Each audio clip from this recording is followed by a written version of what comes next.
everyone, and welcome to the Garden Invasion series.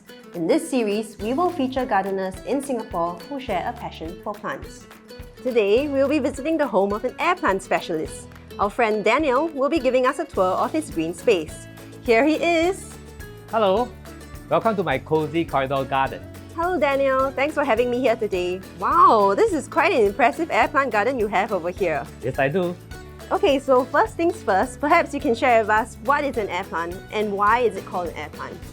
Air plant is a common name for Tillandsia, and Tillandsia belongs to the Bobilid family, same as the family as pineapples. They come from South and Central America and can grow at sea level to extreme elevation up to 3,500 meters. The most amazing feature about air plants is that they absorb nutrients and moisture with their leaves and not their roots. They are able to do so because of the special cells called trichomes covering the leaves, making them look velvety and frosty. The trichome also acts like sun reflectors too. You know, I've always wondered why they look like that. Air plants are pretty cool, I must say. So how did your love affair with air plants begin? It all started with my first air plant called cotton candy, which I bought from the shopping mall pushcart. And since then, I really like the varieties of shapes and sizes, and as well as the look of the air plants. And from then on, I started a good collection of them. So how many air plants do you have currently? Currently, I have about 200 to 300 species and hybrids. That's pretty impressive. But why air plants? Well, unlike potted plants, we need soil and substrate to grow. Air plants do not need them. Hence, they are very low maintenance and it's very pest-free too. At the same time, do you know actually they can absorb airborne toxic particles? They are actually natural purifiers. When the weather gets too warm, they also help to mitigate heat. Growing them as a green curtain along my corridor has really helped to reduce the glare and heat on sunny days. Now that's certainly useful in our hot, sunny climate. I heard air plants can also be difficult and temperamental to take care of. Is that true? Well, not at all. A good understanding of their characteristics and providing them the ideal growing conditions, everybody can grow them well. I see. So how would maintenance look like? I would imagine taking care of air plants would look very different from that of soil-based plants. Am I right? Well, I would say that most three important things to take note are the good airflow, bright filter light, as well as regular misting. And air plants can do very well in open verandas like this, as well as in patios or corridors. The pests to look out for air plants are spider mites and mealybugs. Mealybugs tend to be found on the fresh new sprouts or leaf, while spider mites tend to be on the underside or the bottom of the plants. While we're on the topic of air plant care, do you have any trade secrets for getting air plants to flower? Actually, I don't have any trade secrets because air plants, when you reach maturity, you'll definitely bloom. But for your bloom to look better, I would say that you can add weekly small dosage of fertilizer to make them bloom nicer. So would you recommend air plants to one who's new to gardening? And what types of species would you recommend? Well, definitely I would recommend air plants to beginners. However, I would recommend them to start with the most common and easy to care for air plants. For example, I have the Tillandsia-collector, as well as the Tillandsia ornata, and last but not least, the Tillandsia funkiana. These three are the basic ones that any beginner can start with. Thanks for the tip. Speaking of which, does every air plant collector need to have this setup? Well, I would say that you don't need to. However, it's important that you find a good space if you want to start up a display gallery like mine. I see. Can you show us how you did yours? Yes, certainly. Right. First of all, this is the hanging unit that you need to do first, right? And this is a hang unit that make out of a cork bark and a piece of aluminum wire.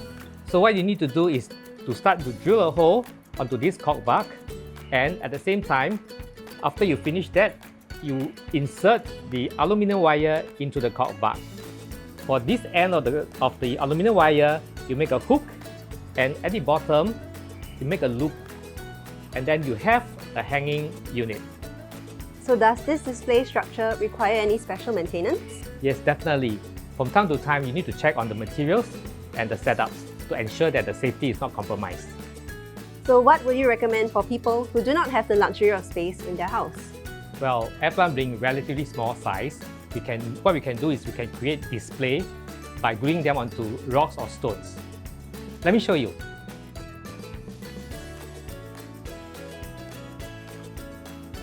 Oh, so what do you have over here? Well, I'm going to show you and demonstrate to you how am I going to create and design an air plant display. Oh, that's nice. Okay. Let's begin. Okay, first and foremost, we need a base as the basis for the air plant display. It can be a rock or it can be any driftwood.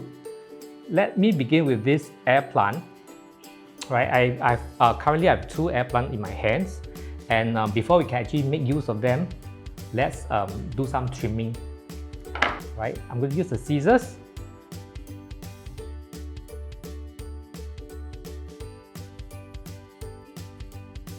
Next, what we're going to do is we're going to glue the air plants onto the rock.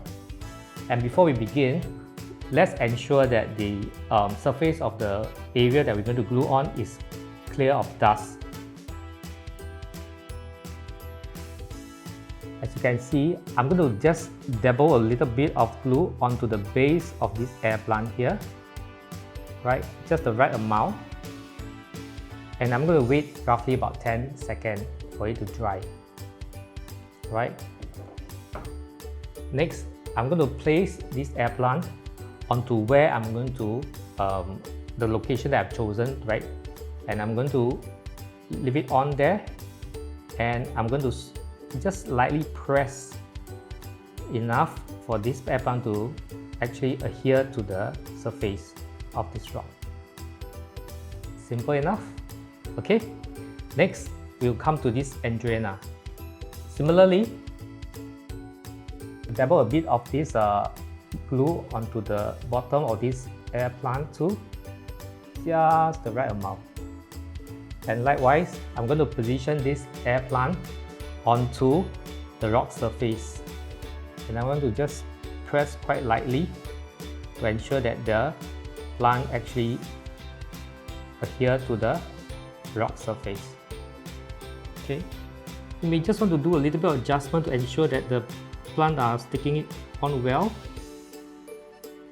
Okay, right. For the final touch, usually what I'll choose to do is to add some ornaments onto the overall display. I'm going to pick up the reindeer moss, right, and I'm going to cut it to size, just the right quantity that I'll need for the display. Okay.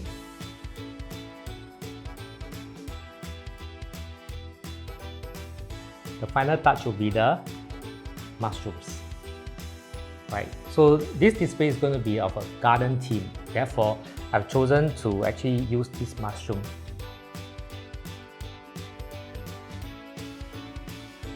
There's one, and the second one. Right? I'm going to turn this around and show you. There you go. This is a very simple air plant display that anybody can just do it at home. Wow, that's amazing! It looks like the perfect gift for someone. Well, talking about gift, this is for you. Oh wow, thank you so much! It looks so pretty! Okay, so do you have any last words of advice for beginners? Well, setting up a garden may seem intimidating, but I would recommend anybody to just start with some few basic air plants, and from then onwards you can go to a large collections. And moreover, in Singapore, there's a huge gardening communities, and I'm sure that you can find the friends who share the passion with you. So go out there and do your gardening. Well, thanks again for sharing your gardening journey with us, and thanks so much for this beautiful friendship plant. Thank you. Okay, bye! And that's all from our avid air plant collector Daniel. Till the next garden!